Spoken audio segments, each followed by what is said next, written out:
Hi, I'm Robert Kollman. I'm a Senior Applications Manager at Texas Instruments. Welcome to Power Tips. In this Power Tip, we will look at the tolerance of the output voltage of a power supply.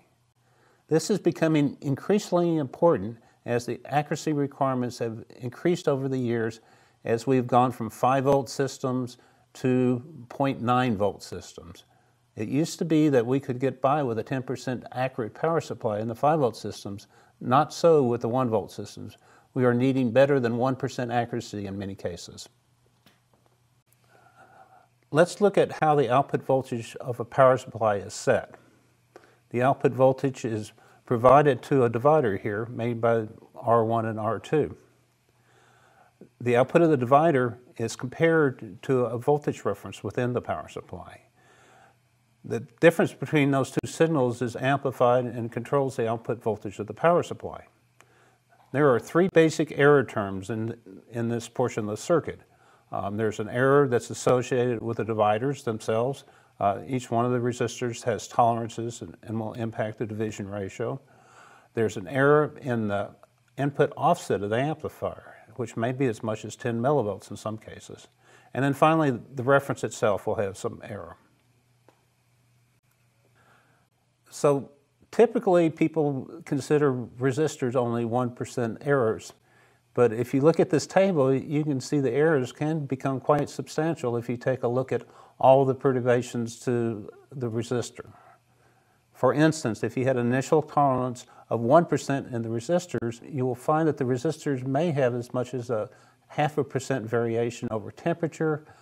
They may vary as much as 1% over life. And then you can just go down the list and see that the errors can be quite substantial. In practice, people don't consider these error terms, and usually they either consider the 1% or maybe the 2.5% case. So let's take a look at how accurate our divided signal can be out of a set of voltage dividers. And this is very important for us as we go down in output voltage. What we have on the x-axis is the division ratio. That is the voltage reference voltage divided by the output voltage. On the y-axis, we have the error. So we can check a couple of the points in this curve pretty easily. When the reference and the output voltage are the same, that gives us 1, and we'll see we have no error. And basically, we have no divider involved in that case. Over on the left side of this chart, you can look at the 0 division ratio, and that means that the reference voltage is very small compared to the output voltage. And in that case, you'll see the 1% from each one of the 2 resistors, which gives you a total 2% error. And so simply, you can look at the formula in the bottom here, and that's going to be your accuracy.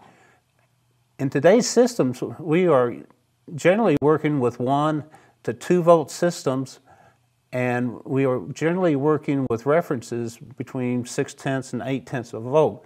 So you can see that we will stay on the right side of this curve most of the times in these systems. And so that's good for us because we can provide good accuracy on the output of the power supply even with 1% resistors. Well, thanks for your attention on this Power Tip. There's a lot more information available out there on the EE Times website. You can go to the eetimes.com and search under Power Tips for the rest of the articles, or you can hit the link here we have at the bottom. In addition, we have the whole series as links in the description section of this video. Thank you.